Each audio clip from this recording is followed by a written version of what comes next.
Алайчы Сейитбеков, Бай мусулман. 3 бөлім. Акча жана анын күчү. Маанилүү сабактар. Китептин бул бөлүмүндө мен акча, байлык, финансылык көз карандысыздык тууралуу жазган чет элдик жазуучулардын, тренерлердин, дүйнөгө атагы чыккан байлардын китептеринен үзүндүлөрдү келтирүүнү эп көрдүм. Анткени булардын көбү динсиз же башка диндин өкүлдөрү болгондуктан мусулман калкы алардын китептерине анча маани бербейт. Тагыраагы окубайт. Бул да бир жаңылыштык. Үйрөнүүгө тийиш болгон пайдалуу ишти душманыңыздан болсо да үйрөнө бериңиз. Илимди Кытайдан болсо да үйрөнгүлө деген сөздүн мааниси ушул. Мейли, сиз аны жек көрөсүз дейли. Бирок андан үйрөнүп алганыңыз сизге пайдасын тийгизип жатпайбы? Мусулман туугандарыма тиешелүү мени кыжаалат кылып, капаландырган дагы бир жагдай бар. Көп бир туугандарым каапыр, динсиздердин китебин окуган ары турсун, өзүнүн жамаатынан башка жамааттагы диндеш бир тууганынын сөзүн уккусу келбейт. Бул өзүнчө бир китеп боло турган дыңы бузулбаган арман. Азыр болсо кайра акча, байлык маселесине кайталы. Ой жүгүртүүнү өзгөртүңүз. Адам жатып алып байлыкты кыялдана берселе, же бай болом деп күнүнө 50-100 жолу кайталай берселе, бай болуп калбайт. Соц тармактарда кыялымдагы акчаны банкка кантип котором деген тамаша айланып жүрөт. Ошол сыңары эмне үчүн бай болушум керек деген суроого жооп таба албагандар өмүр бою кыялындагы акчаны банкка которо албай жүрүп өтүп кетет. Адам биринчи кезекте эмне үчүн бай болушум керек деген суроого так жооп табышы керек. Жооп ким бай болууну каалабасын, баары эле каалайт да. Деген сыяктуу көнүмүш түшүндүрмөлөрдөн алыс болууга тийиш. Бай болууну каалоонун себеби сиздин чын ниеттен берилгениңизди, тилегиңизди, сиздин жашоо турмушка карата мамилеңизди чагылдырышы керек. Окуп, бирок ой жүгүртпөө, вакытты текке кетиргенге тете. Ой жүгүртүп, бирок окубагандык бул жок кылгандык. Конфуций. Саидмурат Давлатов минтип жазат. Бай болуш үчүн бай адамдар сыяктуу ой жүгүртүп, адегенде аз акчаны иштете билүүнү үйрөнүүңүз керек. Адамдар адегенде акылдуу болуп, анан бай болушат. Бай болуп, анан акылдуу болушпайт. Бай адамдар акчаны сактоо үчүн эмес, акча табуу чеберчилигин сактап калуу үчүн аракет кылышат. Чеберчилигин арттыргандан кийин алар аткарган иштеринен рахат алышат. Адамдын чеберчилиги аны менен түбөлүк калат. Ошондуктан бай адамдын болгон байлыгын алып койсоң, бир аздан кийин эле ал кайра бай болуп чыга келет. Эмне үчүн дебейсизби? Анткени ал байлыгын жоготкону менен чеберчилигин жоготкон жок да. Ал билимин, жөндөмүн, ой жүгүртүүсүн, тажрыйбасын, башкача айтканда, аны бай кылган бардык сапаттарын жоготпой сактап калды. Байыркы грек философу Бианттын ушул жаатта сабак ала турган тарыхый таржымалы бар. Персиянын падышасы Кир Иониядагы Прияну шаарын курчоого алып, аны басып алмакчы болгондо, андагы жашоочулар өздөрүнүн баалуу нерселерин алып шаардан чыгып кете баштайт. Ошондо Биант гана эч нерсе албай чыгат. Буга таң калган шаардыктар анын куру кол чыгып бара жатканын сурашканда, атактуу философ ар кандай материалдык дөөлөттөрдөн өйдө турган илим билимин эсте тутуп, мен бардык нерселеримди өзүм менен кошо ала жүрөм деп жооп берген экен. Кийин чындап эле ал айткандай болот.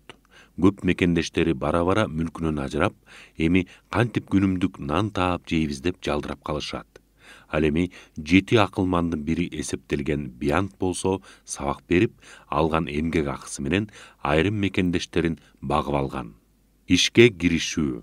Сиз кандайдыр бир нерсени жасоого аракет кыла баштадыңыз дейли. Сиздин ишке кирише баштооңуздун натыйжасы сиз жетишкен ийгиликтер. Бүгүнкү жашоо образы бул кечээки ой толгоолордун, кечээки үмүт тилектердин натыйжасы. Musulmандын бүгүнү кечээкисине окшобошу керек. Осуят. Эгер биз турмушубузда бир нерсени өзгөртүүнү кааласак, кечээки жасаганыбызга караганда бүгүн көбүрөөк жасашыбыз керек. Мусулмандын бүгүнү кечээкисине окшобошу керек деген насаатты эсиңизден чыгарбаңыз. Мен көп жолу киришип аракеттенсем да эч нерсе өзгөргөн жок деп капа болушуңуз мүмкүн. Жок, андай эмес. Бүгүн майнабы чыкпай калган иш эртеңки ийгилигиңиздин ачкычы. Кээ бирөөлөр тилек максатына жетүүгө саналуу кадамдар калганда артка чегинет. Буга алардын өзүнө ишенбегени, эрки жетишпегендиги себеп болот. Пил жөнүндөгү икая буга сонун мисал болот. Пил жөнүндө икая. Бала сиркти абдан жакшы көрчү экен. Бир жолу алардын айылына ар түрдүү жаныбарлар бар сирк келет. Атасы баласын сиркке ээрчитип барат. Балага баарынан да пил өзгөчө жагат.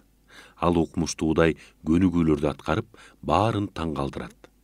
Мурдуна илип алып, оор нерселерди көтөрөт, арткы эки бутуна тура калып айланып басат, жана башкалар. Оюндан кийин бала пилди жакындан көрүү үчүн атасынан суранып, айванаттар камалган капастардын жанына барат. Анда кичинекей казыкка бир бутунан чынжырланып койгон пилди жанынан көрөт. Мындай чоң пилге бул кичине казыкты жулуп алып, каалаган жагына басып кетүү эч күч талап кылбайт эле. Ата, эмне үчүн пил бул жерден чыгып токойго кетип калбайт? Ал мындан оңой эле чыгып кете алат го, деп сурайт атасынан. Себеби аны үйрөтүшкөн. Ал ушундай жашоого көнүп калган. Анан да аны кичинекейинде кармап алып, качып кетпесин үчүн чынжыр менен бекен байлап коюшкан. Ал бошонуу үчүн бардык күчүн үрөгөн. Чаалыгып чарчап, жасаган аракети текке кеткен. Акырында бул жерден бошонуп кетээринен үмүтү үзүлгөн. Мындан ары качан эркиндикке чыга албасын түшүнүп, тагдырына башы ийген. Азыр ал чоңоюп, күчтүү пилге айланса да, эч качан эркин боло албастыгын дагы эле ойлоп жүрөт. Дагы бир жолу күчүн сынап аракет кылып көрбөгөнү анын өмүр бою ушинтип жүрүүсүнө себеп болду, деп түшүндүрдү атасы.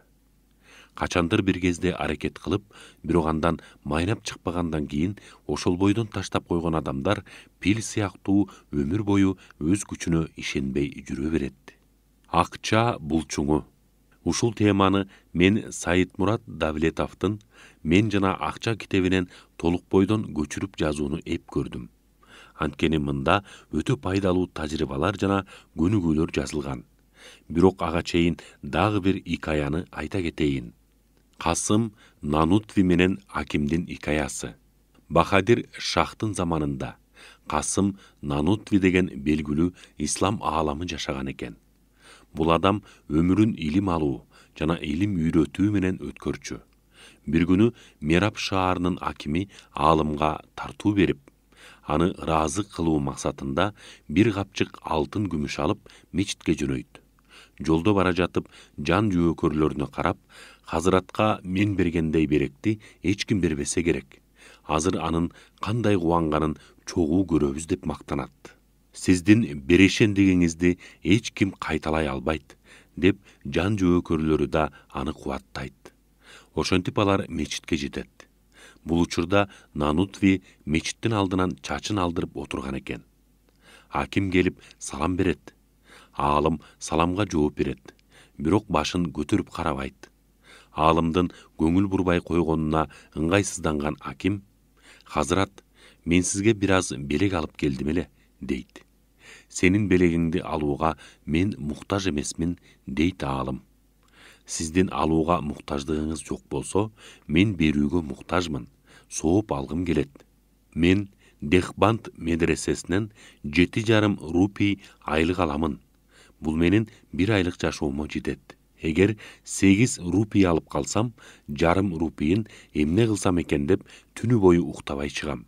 Сенин бир баштык алтыныңды алып эмне кыламын?"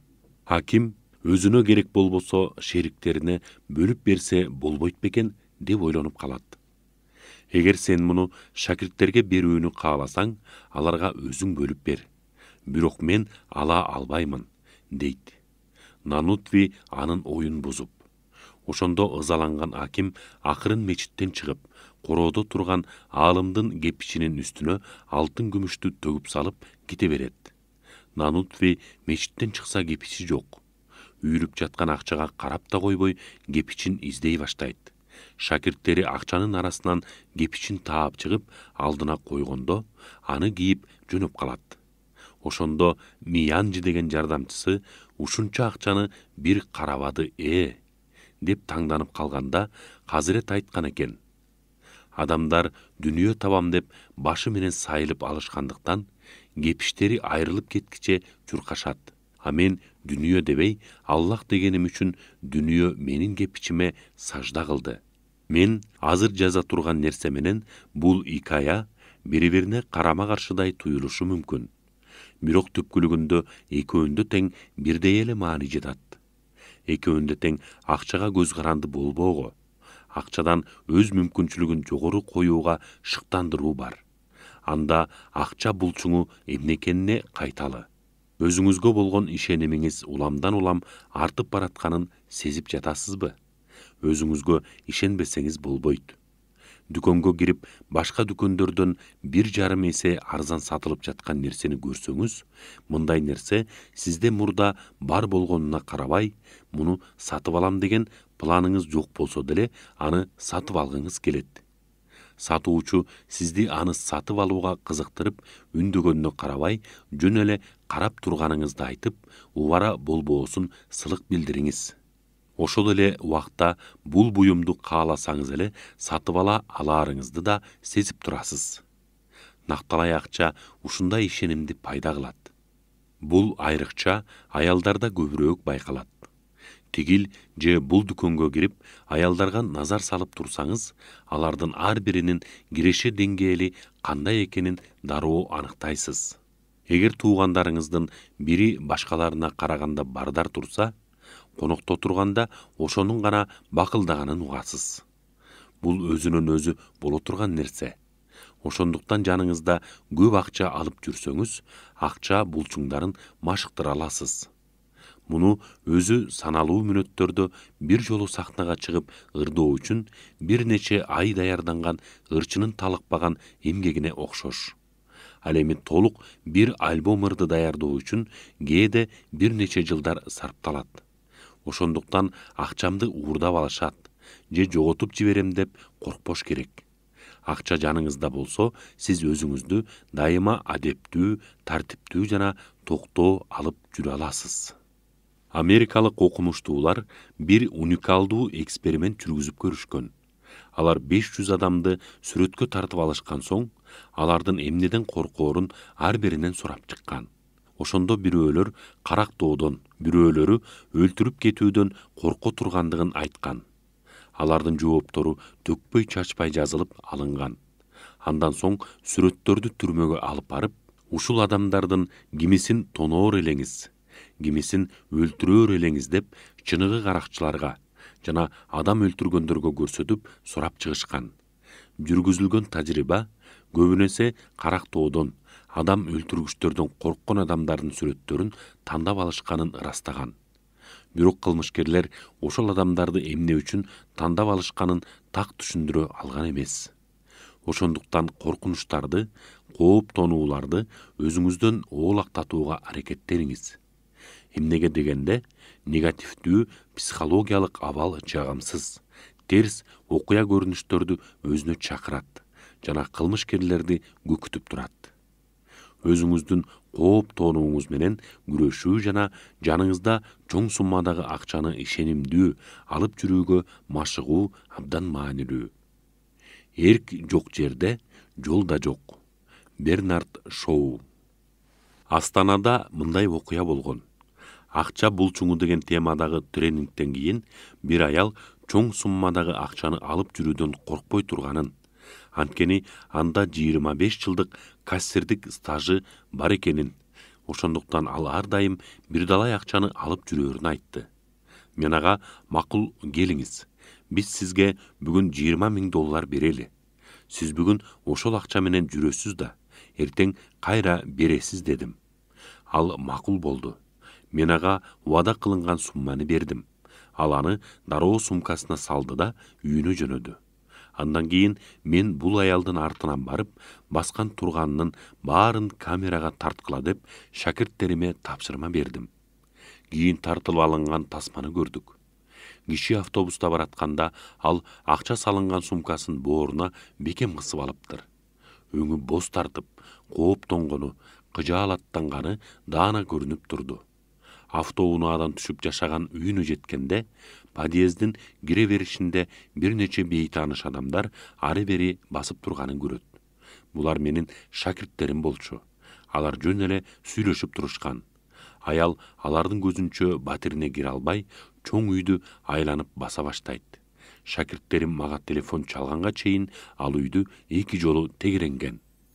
Шакирттерим мага көргөн билгендерин төкпөй чачпай айтып беришти.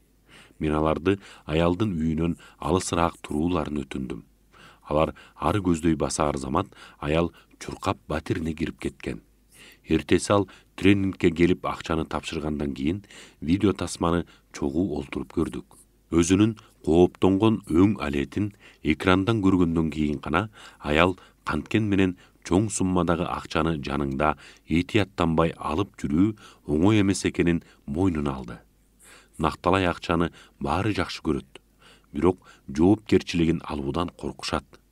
Жоготуп коем деп кооптонуу ушундай учурларда өзүңдү ишенимдүү алып жүрүүгө тоскоол болот. Мен ар дайым тренингде өз мүмкүнчүлүгүңүздү жогору коюңуз десем, баары түшүнөт жана ага макул болот. Бирок реалдуу акчага келгенде негедир баары чочулап, коркунучтан арыла албай калышат. Мен ар кайсы шаарларда ар түрдүү угуучулар тобу менен эксперимент жүргүзүп көрдүм. Тренинг учурунда эртең үйүңөрдө болгон акчанын баарын сабакка ала келгиле. Ал акчаларды үйрөтүүчү оюндарда пайдаланабыз деп катышуучулардан өтүндүм. Эртеси баары алып келишти. Суммалар катышуучулардын каражат деңгээлине жараша ар түрдүү эле. Акчалар жакшылап эсептелгенден кийин сериялар менен номерлери тизмеленип, жооптуу адамга тапшырылды. Ал адам акчаларды мага өткөрүп берди. Тренингти аяктап жатып, бул акчалар менде калат жана келээрки жылга чейин сакталып турат. 1 жылдан кийин баарыңардын акчаңарды кайтарып берем деп жарыяладым. Ошондой эле бул иш-чара ийгиликтүү адамдардын өзүңөрдүн мүмкүнчүлүгүңөрдү акчадан жогору койгула. Ошондо гана акча силерге келет жана өзүңөргө кызмат кылат деген негизги эрежелерин иш жүзүндө үйрөтүү үчүн жасалып жатканын кошумчалап айтып түшүндүрдүм. Тренингдин катышуучулары бул эрежени теориялык жактан түшүнүү менен кабыл алышты жана ар дайым колдоно тургандыгын билдиришти. Бирок иш жүзүндө муну жасоо өтө кыйын. Шектенүү, кооптонуулар, өз күчүнө өзү ишенбөө жолтоо болбой койбойт. Албетте, бул билдирүүгө реакция ар түрдүү болду. Бирөө кабагын чытыды, бирөө жылмайды, дагы бирөө жөн жай ойлонуп олтурду. Жүргүзүлгөн экспериментке катышкан 4 топтун ичинен 2-өсү гана сыноодон өттү жана өздөрүнүн кооптонуусун жең алышты. Атугүл бир кыз Санкт-Петербургдагы кабинетинде отурганда машинасын уурдап кетишкенин, бул акчаны ата-энеси машина сатып ал деп жибергенин айтып ыйлап жиберди. Мен аны көп кабатыр болбой, акчасын кайра алуусун сунуштасам, көз жашын агызып, аны кайра алуудан баш тартты. Өзү менен өзү күрөшүп жатканы сыртынан даана көрүнүп турду. Ооба, ал адагенде акчасын алгысы келди. Ийгиликке жетишкен адамдардын принциптерин аңдап түшүнгөндөн кийин өзүнүн бошоңдугун көрсөткүсү келген жок. Кыскасы, акчасын алган жок. Бул анын кичинекей болсо да жеңиш эле. Мына ушундай адамдар гана өзүнүн максатына жетет жана бардар турмушта жашай алат. Башка топтун катышуучулары акчалар чынында эле кийинки жылга чейин сакталып тураарын кайра-кайра тактап сурашты. Мен чынында эле ошондой экенин жана өзүм эртең алыс сапарга кетип жатканымды айтып, сыр билдирбей жооп бердим. Сабак бүткөндөн кийин баары тарап кетишти. Бирок күмөн саноо кыйнай баштаганы жүздөрүнөн жана илең салаң баскандарынан байкалып турду.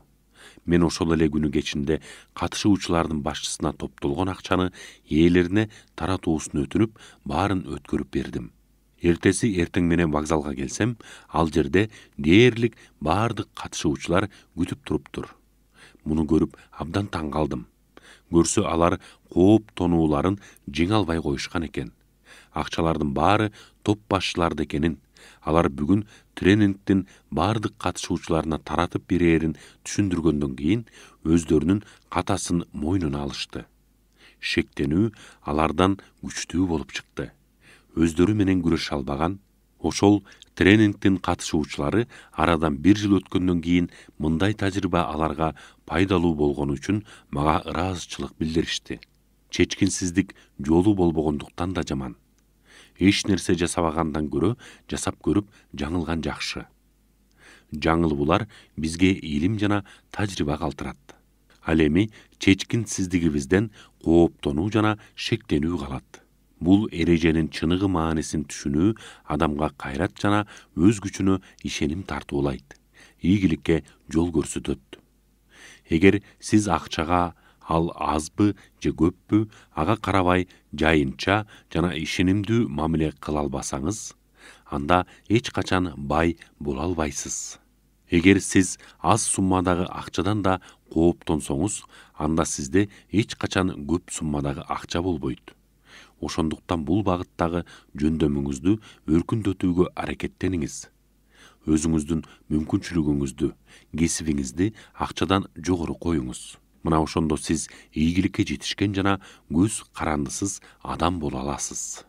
Көз карандысыз адам деп кимди атаса болоорун билесизби? Өзүнө, аялына, балдарына, досторуна берген убадаларынын баарын аткара алган адамды ошентип атаса болот. Эгер сиз өзүңүздүн жашоо турмушуңузду жомоктогудай кылууга убада берген болсоңуз, аткарыңыз. Эгер талантыңызды өркүндөтүүгө убада берген болсоңуз, өркүндөтүңүз. Эгер сиз үчүн бул канчалык кыйын болсо да, кыздын ата энеси менен тил табышууну убада кылсаңыз, тил табышыңыз. Эгер балдарга жакшы билим берүүнү убада кылган болсоңуз, аны да аткарыңыз. Чыныгы эркиндик, чыныгы көз карандысыздык деген дал мына ушул. Биз бардыгыбыз буга татыктуубуз деп ойлоймун. Кимдир бирөөлөр неге жаныңызда мынча көп акча алып жүрөсүз деп сурашы мүмкүн. А сиз акча булчуңдарын машыктырып жатканыңызды айтыңыз. Сизди кызыктай адам экен деп эсептегенине карабай, акчаны жаныңызда алып жүрүүнү уланта бериңиз. Акыл эстүү, бирок жолу болбогон жардыдан көрө, кызык көрүнгөн бай, иши жүргөн бактылуу болгон жакшы эмеспи? Мындай бир окуя болгон. Бир жолу Москвадан самолет менен учуу үчүн аэропортко келгем. Жанымда $40,000 ашуун акча бар. Албетте, аз эмес сумма. Ал акча жүгүмдүн үстүнө чечип таштап койгон күрмөмдүн чөнтөгүндө эле. Учууга убакыт эрте болгон үчүн дааратканага барып алайын деген ойдо 1-2 кадам койгондон кийин жүгүмдүн үстүнө таштап койгон күрмөмдүн чөнтөгүндө $40,000 ашуун акча бар экени эсиме түштү. Жанымда турган аялга жүгүмдү карап туруусун суранган болсом да, баары бир артка кайтып барып, акчаны жаныма алайын, балее басып, акчадан кол жууп калбайын деген ой жанды кыйнады. Артка кайтып барайын деп, бирок кайра өзүмдү бастым. Сен же ал акчаны ойлоп кооптонбой андан ары баса бересиң? Анткени сенин чоң пландарың бар. Же артка кайтып, ошо акчаларыңды алып, ошончо эле суммага ыраазы болуп жүрө бересиң, дедим өзүмө күңгүрөнүп. Буту колум калчылдап жатса да, өзүмдү эркимдин күчүнө багындырып, артка кайтып барбоого мажбур кылдым. Мен ушул сумманын деңгээлинде калгым келбейт. Менин чоң максатым бар. Ал акча үчүн кооптонбойм, тынчсызданбайм, дедим ичимден. Бирок көңүлүмдү жай алдырууга канчалык далалат кылып алга кадам койгон сайын, кокус күрмөм жерге түшүп кетип, чөнтөгүндөгү акчалар жерге чачылып кетпес бекен? Кимдир бирөө ал акчаларды көрүп калбас бекен деген ойлор башымдан кетпей, жанымды кыйнай берди. Бул ойлор башымды катырды. Дааратканага кирип, унитазга отурган учурда деле кооптонуу мага уйгактай жабышып, эч арылбады. Чынын айтсам, ордумдан туруп барып, акчанын бар же жок экенин билгенден кийин кайра келип ишимди улантсамбы деп да ойлодум. Акчаны жоготуп алам деген кооптонуу ушуга чейин жетти. Эми азыр ошону ойлосом күлкүм келет. Бирок чынында ал учурда ушунун баары мен үчүн абдан олуттуу эле. Канчалык кыйын болбосун, баары бир өзүмдүн кооптонуумду жеңе алдым. Эгер мындай кылбасаң, кооптонуу бизди ар дайым артка тартат. Алдыга койгон асыл максаттарыбызды жүзөгө ашырууга кедерги болот. Ишенимден ажыратат. Арзыбаган азын оолак натыйжага ыраазы болуп, чектелүүгө түртөт. Ошон үчүн өзүңүздүн кооптонууңузга эч качан багынып бербеңиз. Ой тилектериңиз ишке ашаарына ишениңиз. Байдай жашап, байдай ойлонуңуз. Менимче чөнтөккө акча салып жүрүүнү үйрөнүп калдыңыз окшойт. Эми жүрүм турум, сырткы кебетеңизди да байлардай алып жүрүүгө үйрөнүңүз. Алла Таала өз неематын пендесинен көрүүнү жактырат деген мааниде хадис бар. Башкача айтканда, Алла берген байлыкты байлыктай пайдаланып, Аллага көрсөтүүсү керек. Төмөнкү икая муну оңой түшүндүрөт. Алтын жана кара таш тууралуу икая. Бир кишиге атасынан аттын башындай алтын мурас калат. Тиги киши табиятынан сараңжан экен. Алтынды такыр иштетпейт. Короосундагы жалгыз түп дарактын алдын казып, кийизге ороп, алтынды көмүп коет. Арадан 10-15 күн өткөндө алтынынан кабар алып, көрүп, кармалап кайра ордуна коюп коет. Үйүндө кээде жегенге тамак болбой, балдары аш жылаңач эптеп күн көрөт. Убакыт өтүп, балдары бой жетет. Бирде атасы дарактын түбүндө күйпөлөңдөп бир нерсе кылып жатканын улуу баласы байкап калат да, атасы кеткенден кийин дарактын түбүн казып, алтынды таап алат. Алтынды кайра жайына коюп, болгонду апасына айтып, аны менен кеңешет. Эртеси ошол алтындын көлөмүндөй ташты таап келет да, алтынды алып, анын ордуна ташты кийизге ороп катып коет. Анан шаардагы алтын иштеткен зергерлерге алтынын сатып, апасына, бир туугандарына кийим кече алат. Тамак аш камдайт. Айылдагы жарды жармаштарга жардам берет. Качантан бери айыл эли бүтүрө албаган иштерди бүтүрөт. Кыскасы, кайрымдуулук иштерин кыла баштайт. Баласынын бат эле байып кеткенине таң калган атасы күмөнсүрөп алтын каткан жерин карайт. Караса, алтыны жайында турат. Колуна алса, салмагы жеңил. Оролгон кийизди ачат. Көзүң жамандыкты көрбөсүн, алтыны капкара ташка айланып калыптыр. Ошол жерде башына койгулап кыйкыра баштайт. Үй бүлөсү бүт чуркап келет. Ачууланган атасы ый аралаш тун уулуна атырылат. Баласы атасын тынчтандырып, атаке, тамак аш, кийим кече алып, жакшы жашоого алтын керек экен. А кийизге ороп катып койгонго кара таш деле жарай берет да, дейт. Баласынын сөзү дээрине жетип, ата кемчилигин түшүнөт. Бул бир айтылган сөз да, деп икаяга маани бербешибиз мүмкүн. Бирок турмушта мындай сараң адамдар өтө көп. Алардын көбүн сараң деп айтууга да болбойт. Болгону алардын ой жүгүртүүсү туура эмес. Алар колундагы байлыкты кантип иштетип, кантип пайдаланууну билбейт. Мен айылда жүргөнүмдө, 1000ден ашуун майда жандыгы, 200-300 топозу бар адамдарды көргөм. Бала болуп башына жүн чыккандан бери малдын артында жүргөн ошол кишилер жарытылуу тамак жебей, жаңыраак кийим кийбей, мал туягын санап жүрүп өтүп кетти. Балдар кыздарына илим билим бере албады. Алардын жашоосун да өзүнүн жашоосундай бир тар чыйырга камап кете берди. Балким алар балдарына ушул байлыкты сактап өткөрүп берүүнү максат кылып жашагандыр. Жана мал келин балдарына бөлүп берип, аларды да бай кылып, же жакшы жашоо тартуулап кеттим деп ойлогондур. Бирок балдары бөлүп алган мал жандыктарын 2 жылда эле түгөтүп, жакыр болуп жумуш издеп Казакстанга, Россияга чыгып кеткенин ал аталар билбей калды. Адамга байлыкты табуу кыйын эмес, аны жоготпой сактоо кыйын. Кептин оролуна кайтсак, адамга жараткан Алла ыроологон эмнеси болсо да, ошону туура пайдалануусу керек.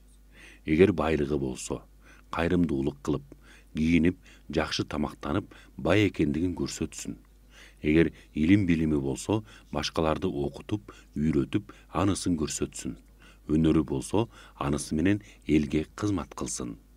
Негизи адам кандай жүрүм турумду тандап алса, жашоосу да тандоосуна жараша өзгөрөт. Көчөдөгү селсаяктын селсаяк болуусуна анын өзүнөн башка эч кимди күнөөлөп болбойт. Ушул жерде мен жана акча китебинен дагы кыстырма келтирейин. Китепте минтип жазылган: бир көнүгүүнү аткарып көрүңүз. Азыркы учурда бар акчаңызды каякка болсо да жаныңызда ала жүрүңүз.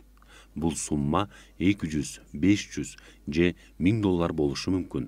Сиз бирөө уурдап алуусу мүмкүн.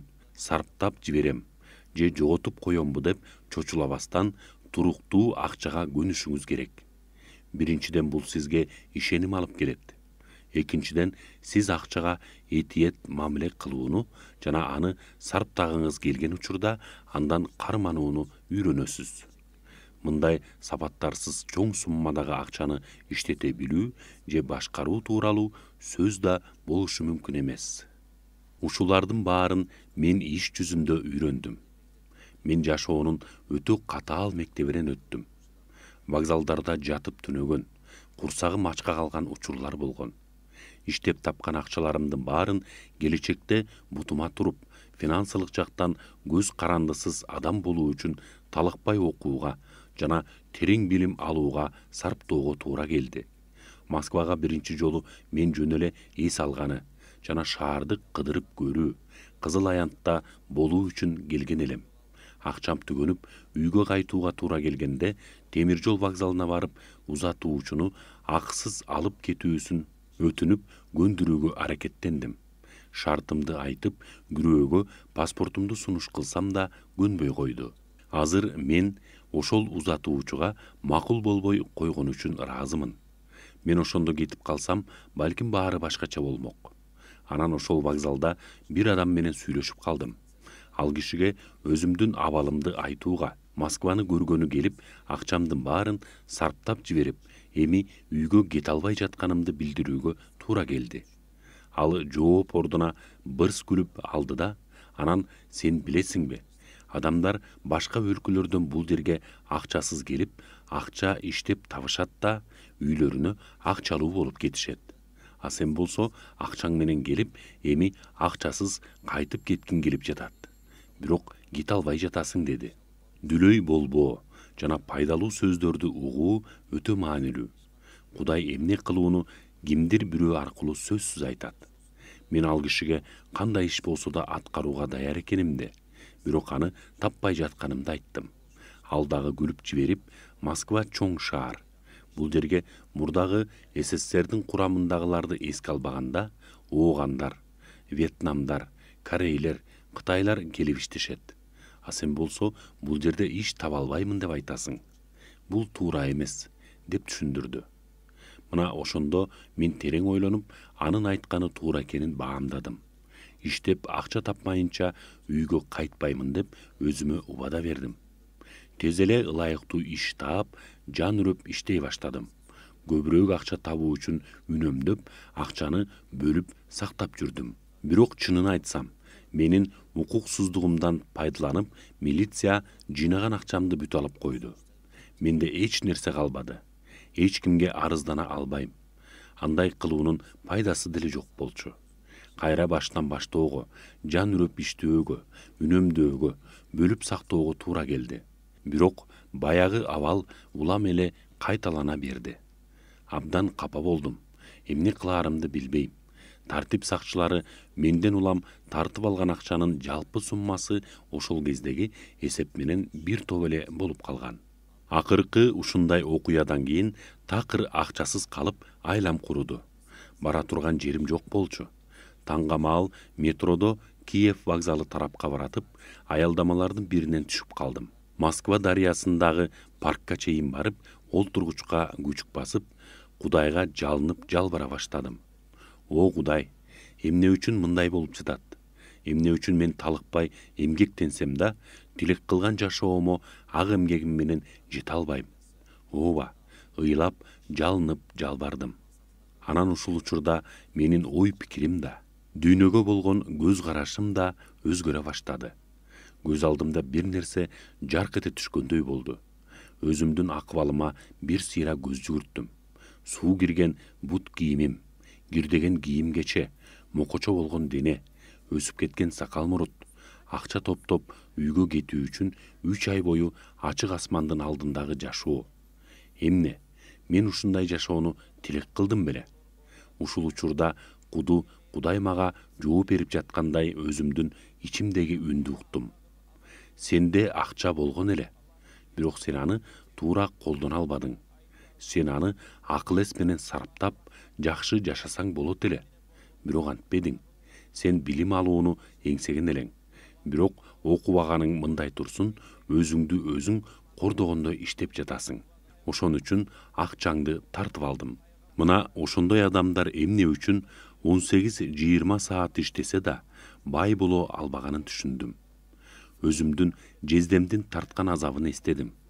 Ал жанын кыйнап иштечү, баарынан кийин жатчу, бирок анын турмушу жакшырбады. Анысы аз келгенсип, утуру эле үйүндө бирөөсү ооруп калчу. Эгер адам өзүн өзү кордосо, Кудай ага байлык бербейт. Оору, инфляция, күтүлбөгөн кырсыктар жана башка аркылуу акчасын тартып алат. Адам эч качан өзүн кор кылбашы керек. Эгер анте берсе, Кудай аны баардык дүйнөсүнөн ажыратат. Жооп мага өзүнөн өзү келди. Демек баарына мен өзүм күнөөлүмүн. Москвага келип, жүк жүктөөчү болуп иштөөнү кааладым беле? Жок. Москвага барып окуйун деген тилек ар дайым болчу. Көп адамдар мында азырынча иштеп турайын, ал эми максатты кийинкиге калтырайын деп ойлошот. Ошентип адамдардын көп учурда кедей болуп калуусунун себептери мага түшүнүктүү болду. Көрсө, татыктуу максаттарды алдына койгону менен өздөрү такыр карама каршы багытта кетет экен. Биз бир нерсени баамдабайт экенбиз. Албетте, ийгиликке жетүү үчүн көп эмгектенүү керек. Жеңиш оңой эле келе койбойт. Кээде агым менен оңой олтоң сүзөсүң. Бирок мүдөөгө жетүү үчүн эч нерсе кылбасаң, бат эле төмөн түшүп кетесиң. Эгер жасап жатканың сени максатыңа алып барбаса, анда эмне үчүн аны жасайсың? Ошентип сен өзүңдүн баштапкы максаттарыңды бат эле унутасың. Анан баары бара-бара кол жеткис закымга айланат. Мен мына ушуну түшүндүм. Көп адамдар бир нерсени тилек кылышат, бирок такыр башка нерсени жасайт. Улам убакыт өтүп, кайрадан төмөнкү тепкичке түшүп калат. Эгер сенин жасап жаткан ишиң сени байлыкка алып барбаса, муну сен өзүң тандагансың. Демек, сенин жардылыгың, сенин тагдырың. Ошондо сезимимди ойготкон жарык ой пайда болду. Эгер сен бутуң менен да, колуң менен да иштесең бай боло аласыңбы? Сен оор жумуш кылып байыган бир адамды билесиңби? Жок, бирөөнү да билбейм. Ошентип, мындан эч качан мындай иш кылбайм деп өзүмө катуу убада бердим.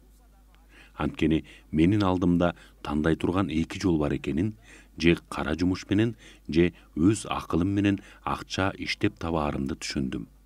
Кудай бизди эч качан талаага таштап койбосуна ишениңиздер. Жанагы отургучта үстүмдөн жамгыр жаап, кийимдерим чылгый суу болуп, эмне кылаарымды билбей шүмтүрөп отурганымда Кудайдан акылмандык сурадым, жалынып жалбардым. Ичиндеги бир нерсени кагып таштайын деп туфлимди чечтим. Анан кокустан анын таманында жабышкан 500 рубльдик эки кагазга көзүм түштү. Адегенде көргөн көзүмө ишенбей, акчага окшогон чаптама кагаз болсо керек деп ойлодум.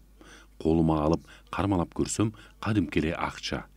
Мына ошондо эми баарын өзгөртөм деп өзүмө катуу убада бердим.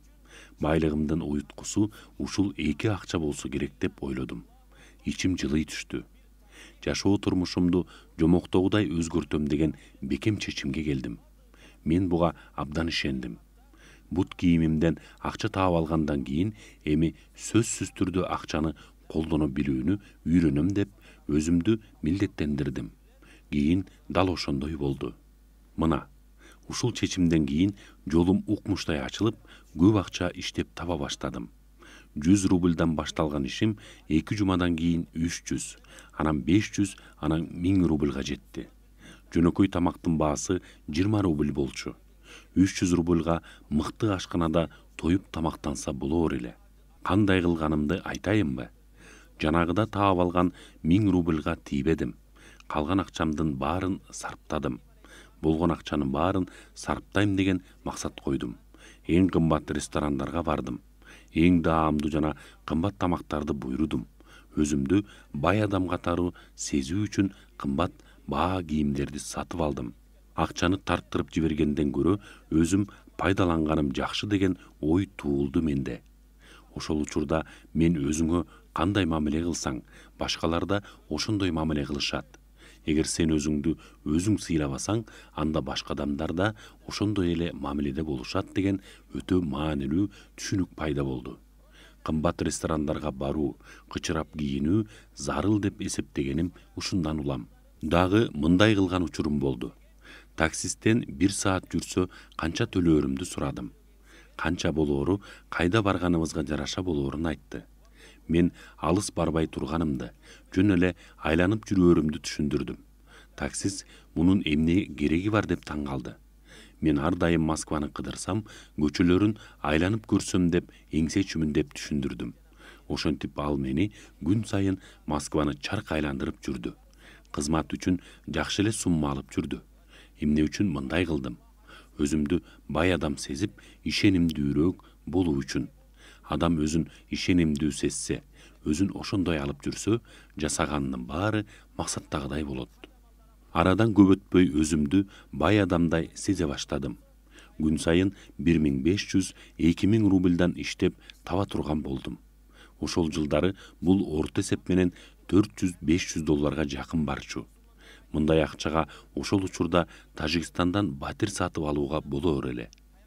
Ушундай жакшы ниет менен вокзалга барып, Москвага жакында эле келген жана иш таба албай кыйналып жүргөндөрдү издеп таап, баарын өзүмдүн эсебимден тамактандырып жүрдүм. Алардын кайдан келгени, улуту мага маанилүү эмес эле. Кээде бир эле учурда 50-дөн 100гө чейин адамдарга даам таттырган учурларым болду. Алар абдан ыраазы болушчу. Мына ошондо чынын айтсам, өзүмдү бай адам катары сезе баштадым.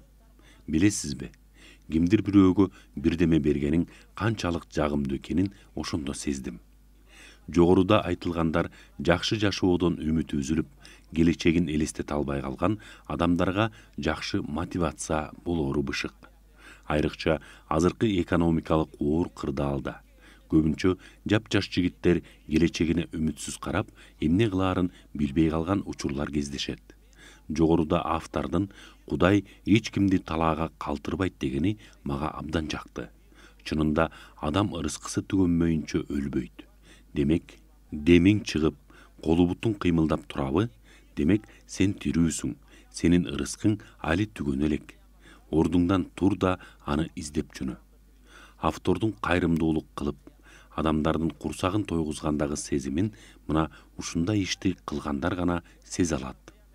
Берген адамдын кубанычы дайыма алган адамдын кубанычынан күчтүү болот.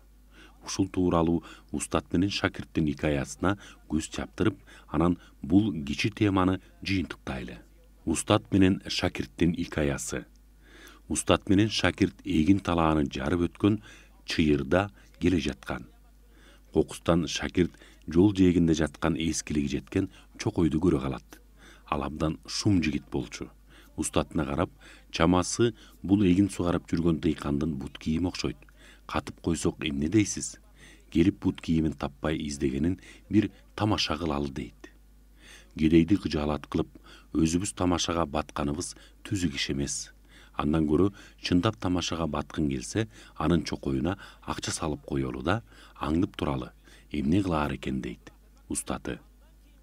Устаттын айтканы көңүлүнө төп келип, жигит дыйкандын чокоюна акча салып, анан экөө чөп арасына жашынып жатып аңдый баштайт.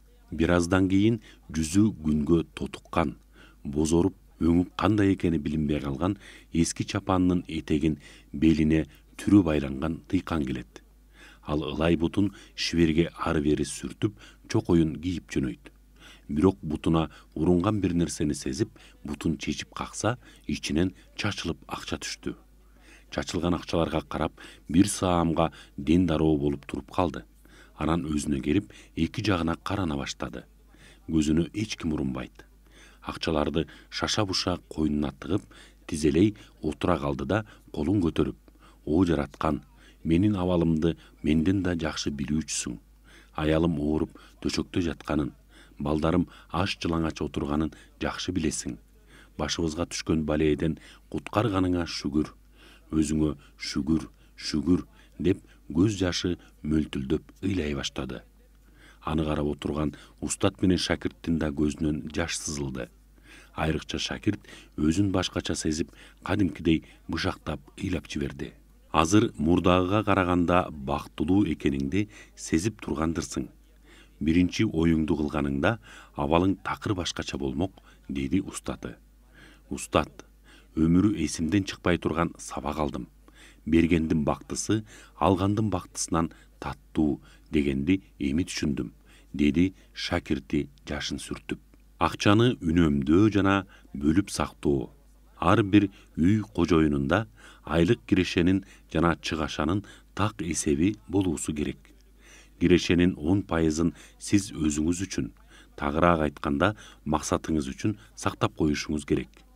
Адатта акчаны азык-түлүккө, коммуналдык төлөмдөргө, кийим-кечеге, балдардын окуусуна жана башка бөлгөндө эч нерсе ашпай калат.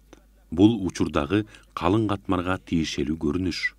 Элдин көбү көбүрөөк тапсам акча ашат, ошондо сактап коем деген өзүн өзү алдоо менен жашайт. Бирок канчалык көп акча тапсаңыз да, сактаган акчаны ачыра албайсыз. Анткени акча көбөйгөн сайын сиздин керектөөңүз да ошончо өсө берет.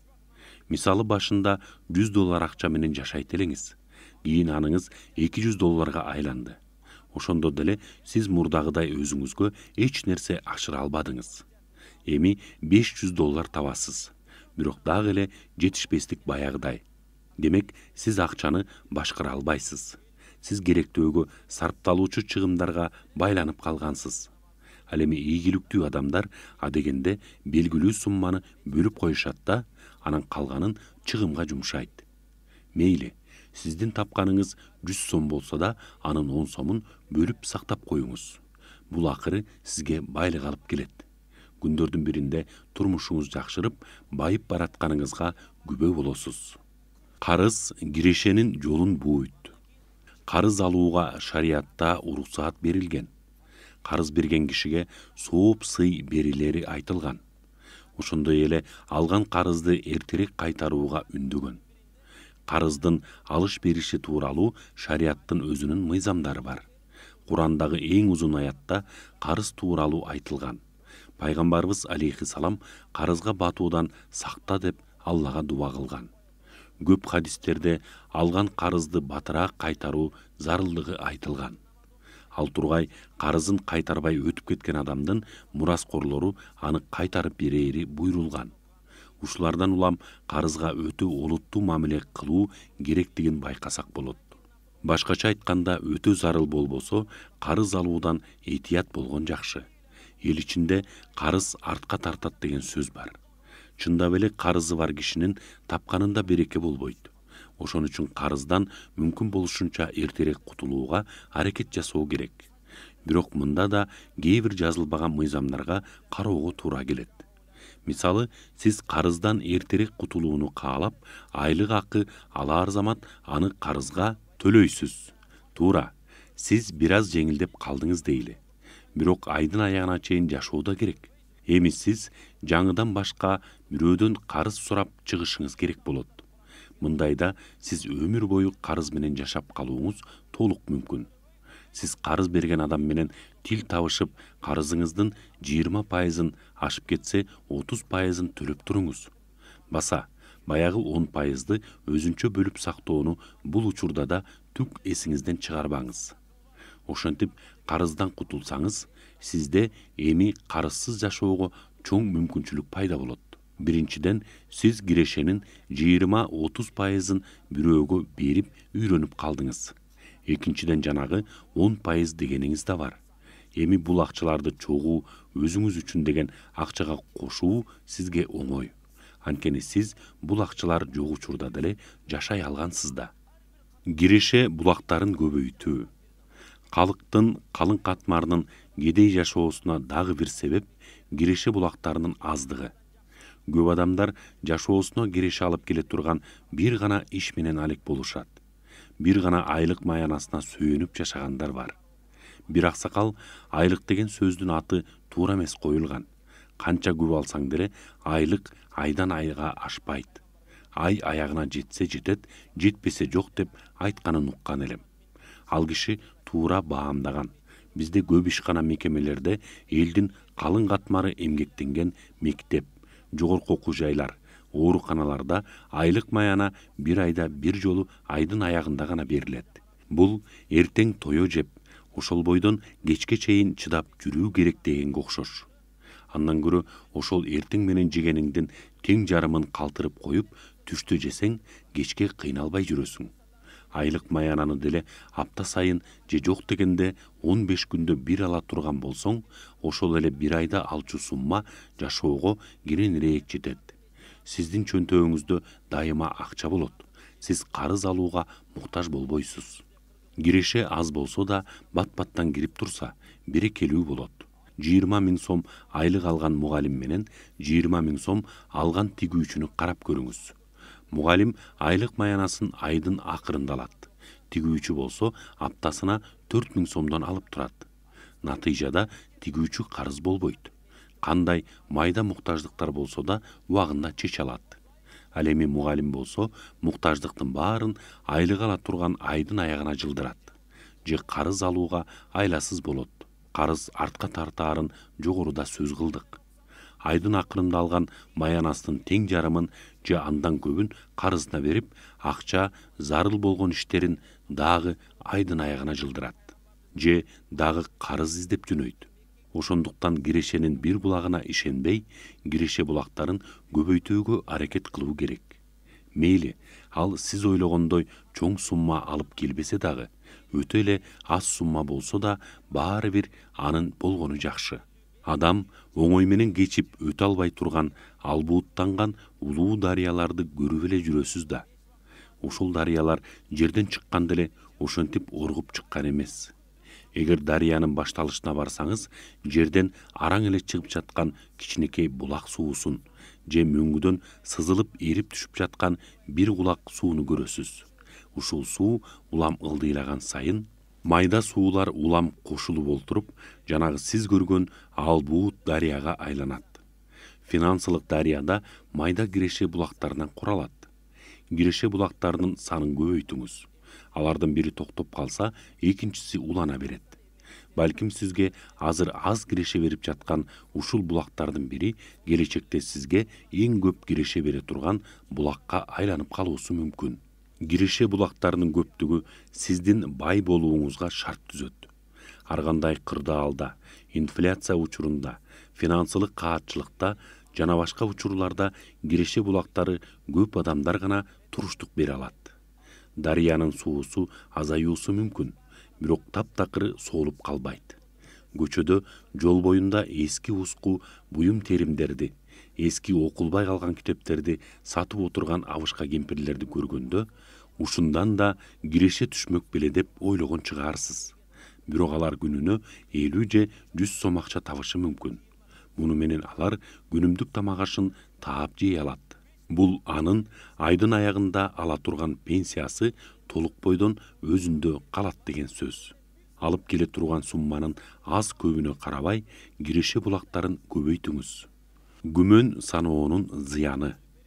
Адамдын ишин артка тарткан, Жашоосуна олуттуу кедергисин тийгизе турган жаман сапаттардын бири күмөн саноо. Куранда Алла Таала: "Эй ыймандуулар, көп күмөн саноодон сактангыла. Чынында кээ бир күмөндөр күнөөгө түртөт" деп эскерткен. Ар кимден күмөн санай берген адам акырында аларды аңдып тыңчылык кыла баштайт. Тыңчылык кылган адам сөзсүз бирөөнүн кемчилигин көрөт. Анан аны элге жарыялайт, ушак кылат. Ошон үчүн жогорудагы аяттын уландысында бири-бириңерди аңдыбагыла жана бири-бириңерди ушак кылбагыла деп күмөн саноо менен башталган иштин акыры чоң күнөөгө айланаары эскертилген. Турмушта дайым эле күмөн санай берген адамдар бар. Бул мени алдап жатат го деп күмөн санай берген адам кийин жыйынтыгында чындап эле алданып калган болот.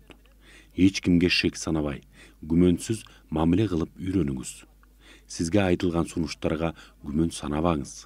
Сиз менен иштешүүнү каалаган адамдын баарынан күмөн санай берсеңиз, эч качан мыкты өнөктөштү таба албайсыз. Күмөн саноо тууралуу икая. Падыша 3 вазирин чакырып, Ак сарайдын бакчасынан ар бири бирден баштыкты жер жемиштерге толтуруп келүүсүн буйруйт. Баштыгыңар канча чоң болсо ошончо жакшы. Анан да баштыкты эмне менен толтурганыңарды бири-бириңерге көрсөтпөгүлө деп кошумчалайт падыша. Падышанын бул жоругун вазирлер ар кимиси ар кандай түшүндү. Биринчи вазир кандай болсо да падышаны ыраазы кылууну көздөп, бакчадагы эң жакшы, таза жемиштерди жыйнай баштады. Экинчи вазир: "Биздин чогулткан жемиштерибизге падыша муктаж эмес. Эмнеси болсо да баштыкты толтурсам болду" деп ойлоп, жемиштердин жакшы жаманына карабастан колуна тийгенин баштыкка сала баштады. Үчүнчү вазир болсо, бул падышанын зериккенден ойлоп тапкан оюну го. Эмне менен толтурсам өз эрким деп күмөнсүрөп, баштыгын чөп чар менен толтурууга киришти. Ошентип толгон баштыктарын көтөргөн вазирлер падышанын алдына жөнөштү. Падыша болсо алардын баштыгына көңүл да бурган жок. Болгону жан жөөкөрлөрүнө 3 вазирди баштыгы менен бирге өз-өзүнчө зынданга салып, 3 айга чейин тамак аш бербегиле деп буйруду. Биринчи вазир чогулткан жемиштерин жеп 3 айды кыйналбастан өткөрдү. Экинчи вазир жарым-жартылай чогулткан жемиштерин жеп араң жан болуп зындандан чыкты. Үчүнчү вазир болсо арадан 1 ай өтпөй зынданда жан таслим болду. Анткени ал чөп чардан башка эч нерсе чогулткан эмес. Турмуштун баардык кырдаалына даяр болуу. Базар экономикасы күч алган заманда алдуулар алсыздарды маданияттуу жол менен андан да алсыратып, өздөрүнүн киреше булактарын көбөйтүү үчүн алардын киреше булактарынын оозун бууганга аракет кылышат. Мындайда билим жана тажрыйба чечкиндүү роль ойнойт. Акчаны туура башкарууну билгендер гана алдыга чыгып, акчаны башкара билбегендер артта кала берет.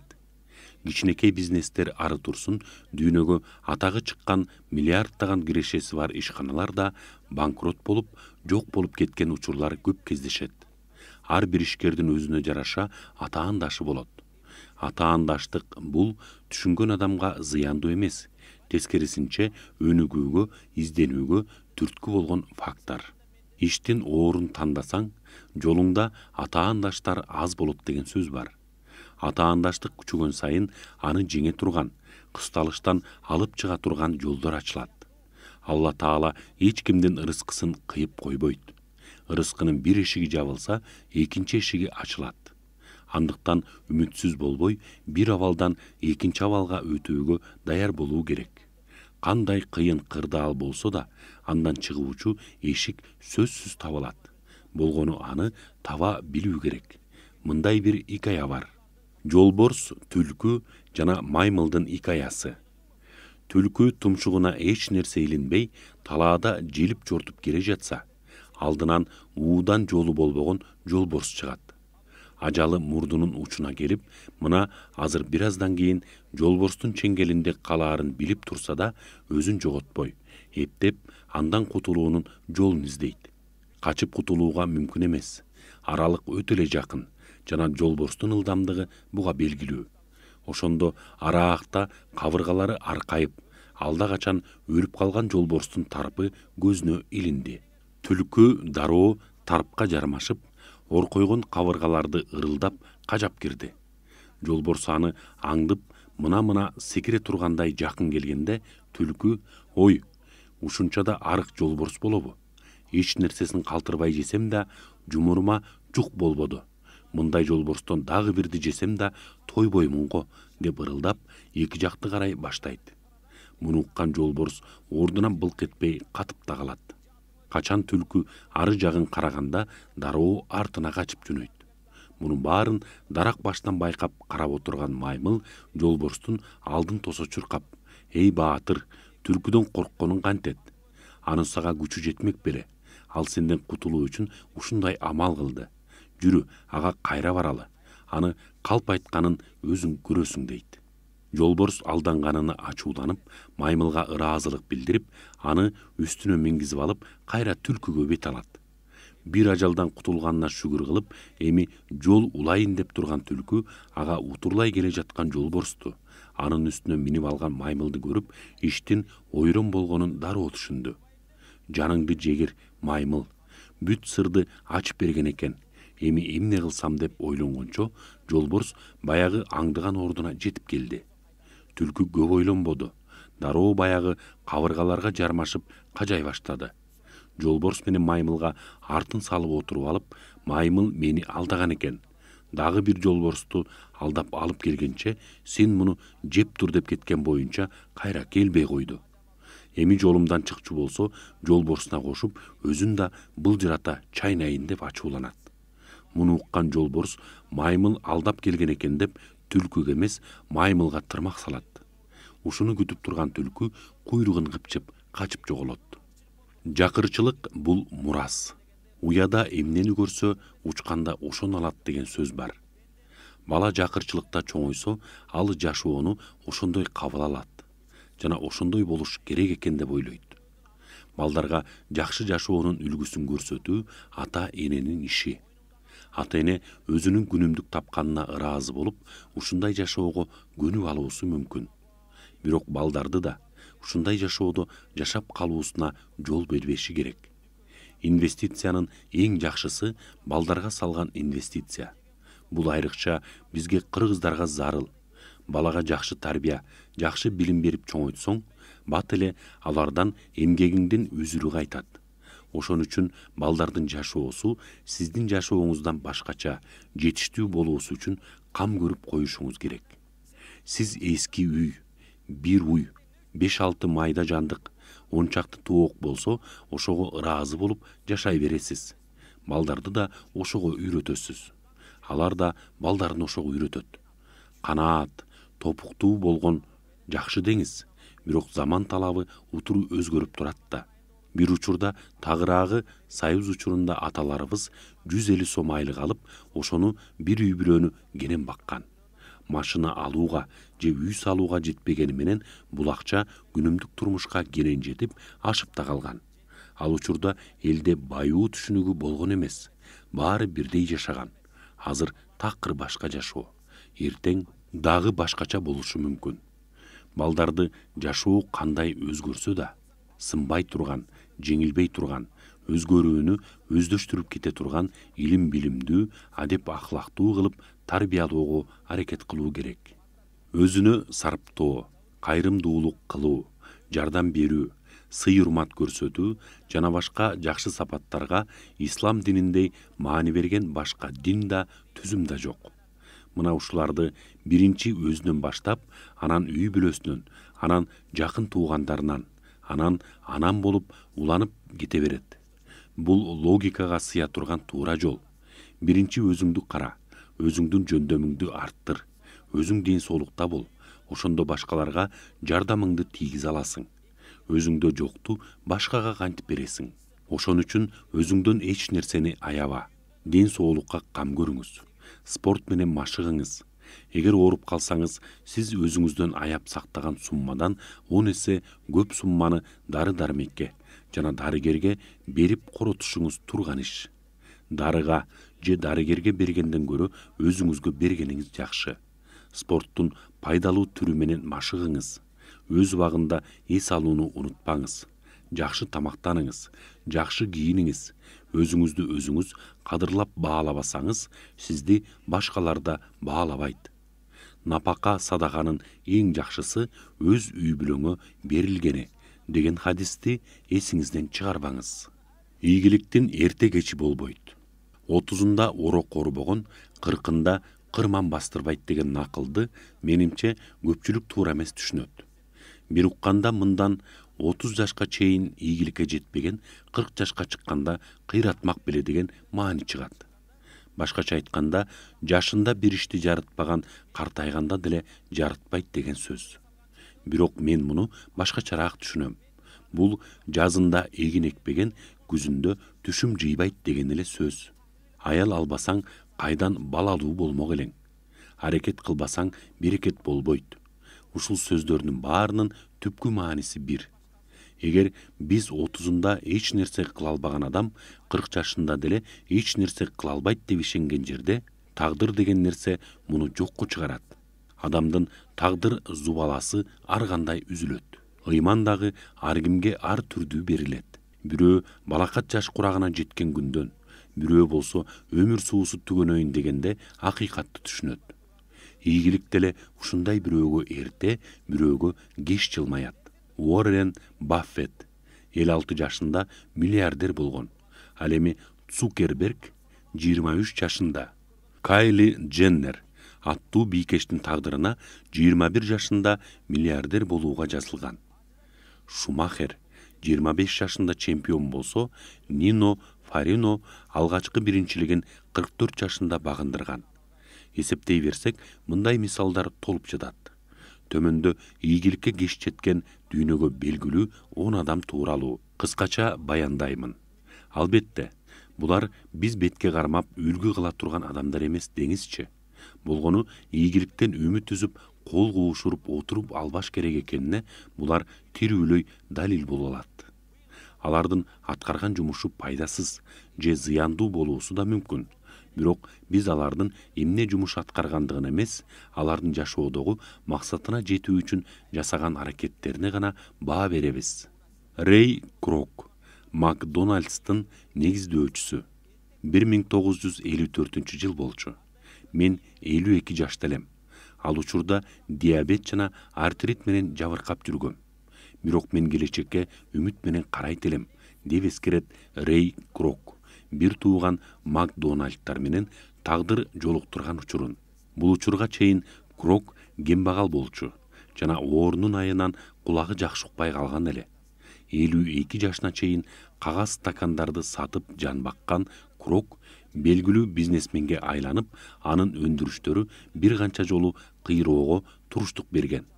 1954 жылы Макдональдсты таратуу үчүн лицензия алууга $15,000 керек болгон учурда ага кредит берүүгө бир да банк макул болгон эмес. Ошондо ал үйүн барымтага коюуга аргасыз болгон. Мындан кийин ал дагы 30 жыл өмүр сүрүп, 600 миллион киреше топтоого жетишкен. Харланд Дэвид Сандерс, полковник Сандерс, KFC. Дүйнөгө атагы чыккан тез татым ресторандарынын негиздөөчүсү 40 жашка келгенде гана май куюучу жайга келгендерге тооқ этин кууруп сатууну ойлоно баштаган. Атасынан эрте ажыраган Сандерс апасына жардам берип, үй тамак ашына жооп берчү. Турмуштун татаалдыгынан 10 жашында бир канча кесиптерди аркалаганга жетишкен. 12 жашында өгөй атасы менен келише албай, үйдөн чыгып кетүүгө аргасыз болгон. Куурулган жөжө, Америка мейман достугунун символу деп чоң тамга менен айталам, деп сыймыктанат Харланд Сандерс. Мага менин дасторконумда падыша отурабы, атка минери отурабы, же жөнөкөй эле адам отурабы айырмасы жок. Сага конок келдиби, демек сенин ишиң аны тамактандыруу. Джоан Роулинг, Гарри Поттердин автору. 31 жашка чейин жөлөк пул менен күн көргөн жалгыз эне. 1997 жылы романдын биринчи сериясын жарыкка чыгарган. Ага чейин ал жумуштан айрылып, күйөөсү менен ажырашып кеткен болчу. Учурда ал Улуу Британиядагы чыгармасы эң көп сатылган автор болуп эсептелет. Ошентип, бир кездери жумушсуз жесир атка конгон аял 5 жыл аралыгында кедейликтин түпкүрүнөн мультимиллионер статусуна чейинки жолду басып өткөн. Амансио Ортега, Заранын ээси. Үй-бүлөсү колу жука болгондуктан Амансио орто мектепти да аяктай алган эмес.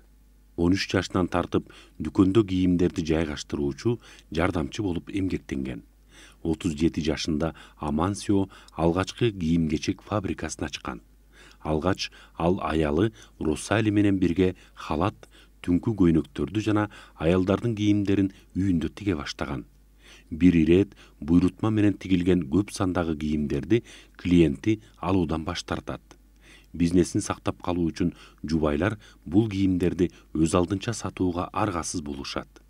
Ошентип 1957 жылы алардын Зорба деген кичинекей дүкөнү пайда болот. Бул учурда Амансио 40 жашта эле. Ал эми 2012 жылы Bloomberg агенттиги Амансио Ортегону Европадагы эң бай адам катары тааныган. Учурда анын бир канча холдингдери текстил брендтерине ээлик кылат. Харрисон Форд, актер жана продюсер. 1968 жылы Харрисон Форд Забриски Point көркөм тасмасына тартылганда анын кадрларын бүтүндөй кесип салышкан. Ошондон кийин ал актердук кесип менен коштошуп, жыгач усталык менен алектене баштаган. Качан гана 30 жашка толгондо тагдыр аны Джордж Лукаска жолуктуруп, ал американские граффити тасмасына тартылууга чакырган. Ошондон кийин анын бага ачылып, учурда дүйнөгө атагы чыккан актерлордун ана башында жүргөн кези. Мэри Кей Эш, Мэри Кейдин негиздөөчүсү.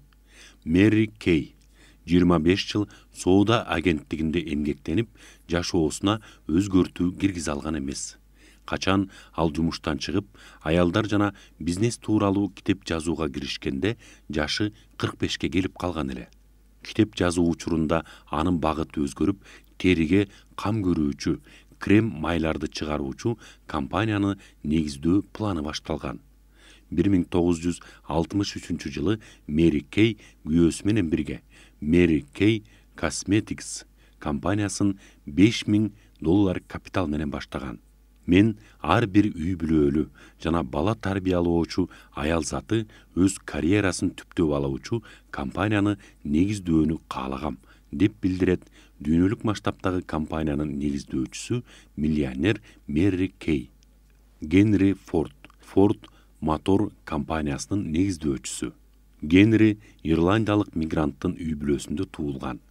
Өспүрүм курагында үйдөн качып иштөө үчүн Детройтко келип калат. 36 жашка чейин Эдисон компаниясында инженер-механик болуп эмгектенген. Машинанын конструкциясын 30 жашында ойлоп чыккан. Ал эми өзүнүн жеке компаниясын 10 жылдан кийин тагыраак айтканда 40 жашка келгенде негиздеген.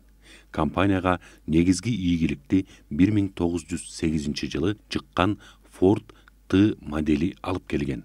Бул учурда Генри Форд 45 жашта эле. Урсула Бернс, Xerox'тун директору.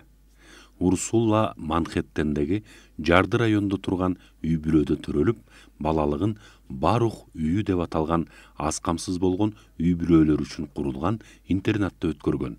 Ал билим алып бүткөн соң 1980 жылы Xerox компаниясына стажысын жогорулатуу үчүн жиберилген. 32 жашына чейин Урсула компанияда майда кызматкери болуп эмгектенген.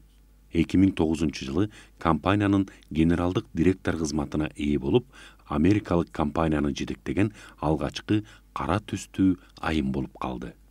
Шелдон Аделсон, Лас-Вегас Сенс негиздөөчүсү. 12 жашында мектепти таштап кеткен. Шелдон эмне деген жумуштарды жасабады. Гезит сатты. Мейманканаларды кыдырып самын, шампунь жана кол майлыктарды сатты. Бир тууганы Ленни менен бирге автомашиналарга спрей сатты. Анын жаны тынбаган мээнеткечтигине атасынын да башы айланып, Шелдон, Сен аттың тезеги сыяктуусуң. Кайсы жерде болбосун сени көрөм деп мойнуна алган. Ал алгач Лас-Вегаста компьютердик жарманке уюштурган. 1988 жылы дүйнөдөгү ири казино Лас-Вегас Санс корпорациясын негиздеген. Ошол мезгилде Шелдан 55 жашта болчу. Андреа Бачелли, опера ырчысы. 12 жашында Андреанын көзү көрбөй калган. Ал опера ырчысы болууну самаган жана максатына жетүү үчүн Туринге келип, ал жерде белгилүү тенор менен машыгуу өткөргөн. Кечинде эл чогулган жерлерде ар кайсы топтордо фортепиано ойноп, окуусу жана жашоосу үчүн акча тапкан. 1992 жылы Андреа италиялык рок жылдызы Дзуккеранын угуусунан ийгиликтүү өтүп, анын ырлары Лучиано Павароттинин колуна түшөт. Ошол күндөн тартып Андреанын карьерасы дүркүрөп өстү. Учурда ал дүйнөгө белгилүү опера ырчысы. Энг Ли, режиссер. Энг Ли АКШда кино тартуу боюнча билим алып, студент курагында 2 тасма тартууга жетишкен.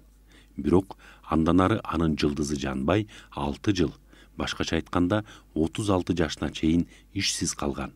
1990 жылы гана анын сценарийлери сынактан жеңип чыгып, анын режиссердук карьерасы кайра жанданган.